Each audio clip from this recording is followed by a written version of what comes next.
আপনি হয়তো আয়নাঘর সম্পর্কে শুনেছেন, কিন্তু আপনি কি জানেন পৃথিবীতে এমন কিছু কারাগার রয়েছে যেগুলো আয়নাঘর থেকেও ভয়ানক, যেখানে অপরাধীদেরকে দিনে মাত্র একবার খাবার দেওয়া হয় কিন্তু পানি দেওয়া হয় না। পানির অভাবে অপরাধীরা নিজেদের প্রসাদ নিজেরাই পান করে। তাছাড়াও এমন কিছু ফিমেল কারাগার রয়েছে যেখানে মহিলাদেরকে দিনে 3 বার ধর্ষণ করা হয়। তাছাড়াও ইসরায়েলের মধ্যে এমন একটি কারাগার রয়েছে যেখানে ফিলিস্তিনি নাগরিকদেরকে ধরে নিয়ে নির্মম ভাবে টর্চার করে এক পর্যায়ে মেরে ফেলে শরীরের অঙ্গ প্রত্যঙ্গ বের করে বিক্রি করে দেওয়া হয়। এমনকি ফিলিস্তিনি মেয়েদেরকে নিয়ে সেখানে ধর্ষণ করা হয়। আজকের ভিডিওতে এমন এমন কারাগার সম্পর্কে জানবেন যেগুলো সম্পর্কে জেনে আপনার গায়ের লোম দাঁড়িয়ে যাবে। সবকিছু জানতে ভিডিওটি শেষ পর্যন্ত দেখতে থাকুন। তাহলে চলুন শুরু করা যাক। Israel secret prison. বন্ধুরা, আপনারা কখনো না কখনো শুনেছেন যে ইসরায়েল এই পৃথিবীর সবচেয়ে জালিম জাতি, যেখানে কোনো ইসরায়েল দেশই ছিল না, অর্থাৎ ফিলিস্তিনে ইহুদিরা জোর করে প্রবেশ করে এবং আমেরিকার সাহায্যে সেই দেশটিকে দখল করে। আর বর্তমানে সেখানে থাকা মুসলিমদেরকে হুটহাট করে তুলে নেয় এবং তাদের এই সিক্রেট জেলে বন্দী করে নেয়। এ বিষয়ে ইন্টারনেটে অনেক প্রমাণ রয়েছে, চাইলে আপনি একটু রিসার্চ করে দেখেও নিতে পারেন। তবে আপনি কি জানেন এই নিরপরাধ ফিলিস্তিনি মানুষদেরকে কোথায় নিয়ে যাওয়া হয়? ইসরায়েলের একটি গোপন কারাগার রয়েছে যার নাম হচ্ছে ক্যাম্প 3091। আপনি হয়তো বিশ্বাস করবেন না যে এটি দুনিয়ার সবচেয়ে ব্যয়বহুল কারাগার। এই কারাগারের মধ্যে শুধুমাত্র ফিলিস্তিনি মুসলিমদেরকে বন্দী করে রাখা হয় না, বরং তাদের উপরে এমন ভয়াবহ অত্যাচার করা হয় যেটা শোনার পর আপনার গায়ের প্রত্যেকটি লোম দাঁড়িয়ে যাবে। যদি ইসরায়েলের সরকারকে এই কারাগার সম্পর্কে জিজ্ঞেস করা হয়, তাহলে ইসরায়েল সরকার এই কারাগার সম্পর্কে স্বীকার করে না।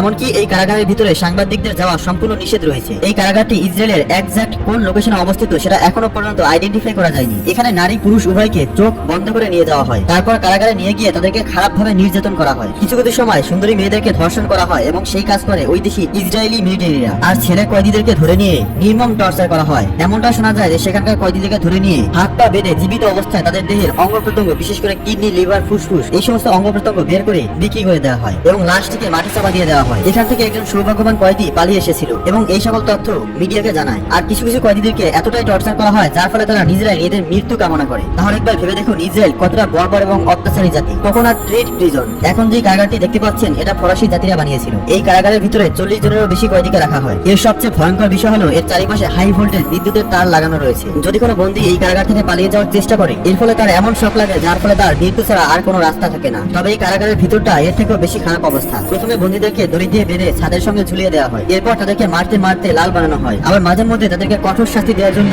দিনে কয়েক ঘন্টা একটি লোহার খাঁচার মধ্যে ঢুকিয়ে খোলা আকাশের নিচে প্রচন্ড রোদের মধ্যে রেখে দেওয়া হয়। এই বক্স এতটাই ছোট যে এর মধ্যে দাঁড়ানো যাবে না এবং এর মধ্যে ভালোভাবে বসাও যাবে না। এই কারাগার থেকে পালানো তো দূরের কথা, এখানে থাকা কয়েদিরা এখান থেকে পালানোর চিন্তা ভাবনা মাথায় আনতে ভয় পায়। বন্ধুরা, এই কারাগারটি ফিলিপাইন্সে অবস্থিত। এটি মূলত বাচ্চাদের কারাগার, আর এখানে বাচ্চাদেরকে রাখা হয়। 18 বছরের নিচে কোনো বাচ্চা যদি কোনো ধরনের ক্রাইম করে থাকে তাহলে তাদেরকে এই কারাগারে বন্দী করা হয়। এদের শাস্তি এতটাই ভয়ঙ্কর যে আপনি শুনলে আপনার গায়ের লোম দাঁড়িয়ে যাবে। এই কারাগারের ছোট্ট একটি কক্ষের মধ্যে 80 জনেরও বেশি বাচ্চাকে একসাথে রেখে দেওয়া হয়। আর 40 জন বাচ্চার জন্য একটি রুমের মধ্যে মাত্র 2টি বিছানা থাকে, আর বাকি বাচ্চাদেরকে মাটিতে শুতে হয়। তবে এদের কাছে ভালো কোনো বাথরুমের ব্যবস্থা নেই আর বাইরে যাওয়ার মতো কোনো সুযোগ নেই। সব থেকে ভয়ঙ্কর বিষয় হলো যে এখানে থাকা বাচ্চাদেরকে প্রত্যেক দিন শারীরিক নির্যাতন করা হয়। বারংবার শাস্তি পাওয়ার ফলে এটাতে তারা অভ্যস্ত হয়ে গিয়েছে, যার ফলে দীর্ঘদিন থাকার পর এই শাস্তি তাদের কাছে সহ্য করে মনে হয়ে যায়। আর গরমের সময় 2টি ঘরের মাঝে শুধুমাত্র একটি ফ্যান দেওয়া হয়, আর এই একটি ফ্যান দিয়ে 80 জন মানুষকে বাতাস খেতে হবে। বাচ্চাদের প্রতি এতটা ভয়াবহ শাস্তি হয়তো দুনিয়ার আর কোনো জেলে দেখতে পাওয়া যাবে না। লা মিসা প্রিজন। এখনো পর্যন্ত আপনারা অনেক অদ্ভুত ধরনের জেলখানা দেখেছেন, তবে এতটা অদ্ভুত ধরনের কারাগার হয়তো ইতিপূর্বে আপনি কখনোই দেখেননি। এই কারাগারটি মেক্সিকোর লাউমায়ে অবস্থিত। এমনটা বলা হয় এই কারাগারের মধ্যে লাখো বন্দীকে আটকে রাখা হয়েছে, যার মধ্যে রয়েছে চোর, ডাকাত, খুনি, স্মাগলার, মেয়ে পাচারকারী, এছাড়াও আরো অনেক ধরনের কয়েদি রয়েছে। এই কারাগারের মধ্যে প্রত্যেক দিন 20 জনের মতো কয়েদিকে আটক করা হয়। যদি এই কারাগারের ভিতরে শাস্তির কথা বলা হয় তাহলে এখানকার শাস্তি সম্পর্কে শোনার পর আপনার গা শিউরে উঠবে। এই কারাগারের এক একটি ঘর 12 থেকে 13 ফুটের মতো হয়ে থাকে, আর একটি রুমের মধ্যে 10 থেকে 12 জন করে বন্দীকে রাখা হয়। সব থেকে ডিসকাস্টিং ব্যাপার হলো প্রত্যেকের রুমের মধ্যে ছোট্ট একটি বক্সের মতো করে তৈরি করা আছে যেখানে কয়েদিদেরকে হালকা হতে হয়, আর এর মধ্যে ছোট্ট একটি নল রাখা রয়েছে যেখানে আবার দিনে একবার মাত্র জল আসে। এখানকার কয়েদিদের ঘরের মধ্যে এতটা পরিমাণ ইনফেকশন যে তারা বারংবার অসুস্থতার শিকার হয়। তবে এই কারাগারের মধ্যে একটাও সিলিং ফ্যান লাগানো নেই, আর গরমের সময় অনেক কয়েদি গরম সহ্য করতে না পেরে স্ট্রোক করে মারা যায়। এখানকার কয়েদিদেরকে সপ্তাহে মাত্র 2 ঘন্টার জন্য বাইরে বের করা হয়।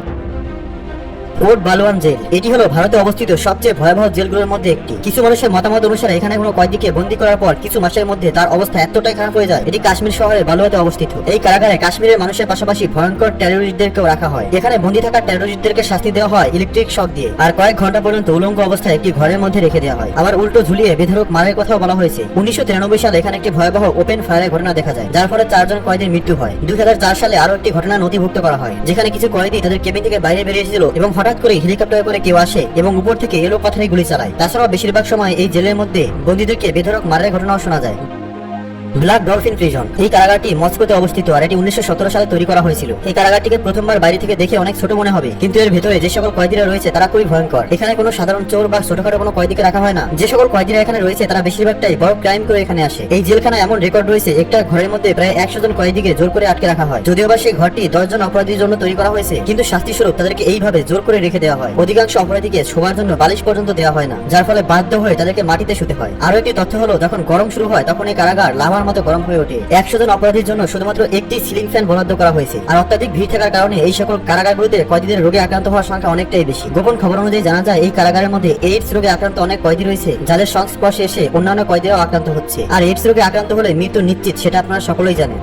Bangkok prison. এই কারাগারটি থাইল্যান্ডে অবস্থিত। এটি নির্মাণ করা হয়েছিল 1927 সালে। এখানকার বন্দীদের সঙ্গে একই রকম ব্যবহার করা হয় যেমনটা আগেও করা হতো। এই কারাগারের মধ্যে খুবই মারাত্মক সিরিয়াল কিলার ছাড়াও সেই সকল কয়েদিদেরকে রাখা হয়েছে যাদের শাস্তি হিসেবে মৃত্যুদণ্ড এবং যাবজ্জীবন কারাদণ্ড হয়েছে। এই কারাগারে আসা কয়েদিদের পায়ে শিকল দিয়ে বেঁধে রাখা হয় আর দিনে 2 থেকে 3 বার কোনো না কোনো মেশিন দিয়ে অত্যাচার করা হয়। শাস্তি স্বরূপ রয়েছে ইলেকট্রিক শক, লোহার তারের ছোট বক্স এবং উল্টো করে ঝুলিয়ে বেতের আঘাত ছাড়াও আরো ভয়ঙ্কর সব শাস্তি রয়েছে। এখানে আসা যে সকল কয়েদিদেরকে শাস্তি স্বরূপ মৃত্যুর শাস্তি শোনানো হয়েছে তাদেরকে 3 মাস ওই জায়গায় রেখে দেওয়া হয় যেখানে তাদেরকে মৃত্যুদণ্ড দেওয়া হবে। এছাড়াও এখানে বন্দী থাকা বিশেষ অপরাধীদেরকে 24 ঘন্টার মধ্যে শুধুমাত্র একবার খাবার দেওয়া হয়। আর যদি কেউ একবার বেশি খাবার চায় তাহলে তাকে টাকা দিয়ে খাবার কিনতে হবে। তাছাড়াও এই কারাগারের মধ্যে আরো কিছু ভয়াবহ ঘটনা রয়েছে। আর কয়েদিদের উপর অত্যাচার করার দিক থেকে এই কারাগারের বিশেষ নাম রয়েছে কন্ডেন প্রিজন বাংলাদেশ। দুনিয়ার ভিন্ন দেশের কারাগার সম্পর্কে জেনেছেন, তবে বাংলাদেশের এই ভয়াবহ কারাগার সম্পর্কে একটু জেনে নেওয়া যায়। এটিকে বাংলাদেশের সবচেয়ে ভয়ঙ্কর জেলখানা হিসেবে প্রচার করা হয়েছে, কারণ এই কারাগারের মধ্যে শুধুমাত্র ফাঁসির আসামিদেরকে রাখা হয়। এই কারাগারটিকে ফাঁসির মঞ্চের একেবারে পাশেই তৈরি করা হয়েছে। এই ফাঁসির মঞ্চ দেখার পর প্রত্যেকটি আসামির গায়ের লোম খারাপ হয়ে যায়, রাত্রিবেলা ঠিকমতো ঘুমাতে পারে না। ফাঁসি দেওয়ার পূর্বে অপরাধীদেরকে এই কক্ষের মধ্যে রেখে দেওয়া হয়। প্রত্যেকটি কক্ষ 3 হাত লম্বা এবং 7.5 হাত চওড়া। চারপাশে বদ্ধ দেয়াল আর একটি ছোট্ট ভেন্টিলেশন সিস্টেম রয়েছে। মেঝেতেই শুয়ে থাকতে হয় আসামিকে। আর শীতের সময় আসামিদের সবচেয়ে বেশি কষ্ট ভোগ করতে হয়। নিশ্চিত মৃত্যু জেনে এই অন্ধকার রুমে যে সকল কয়েদিদেরকে রেখে দেওয়া হয় শুধুমাত্র তারাই বলতে পারে এখানকার কষ্ট কতটা যন্ত্রণাদায়ক। তার চেয়েও ভয়ঙ্কর একটি কারাগার রয়েছে বাংলাদেশের মধ্যে, যেটির নাম ছিল আয়নাঘর, যেটা শেখ হাসিনা সরকার পালিয়ে যাওয়ার পর জনসম্মুখে উন্মোচন হয়েছে।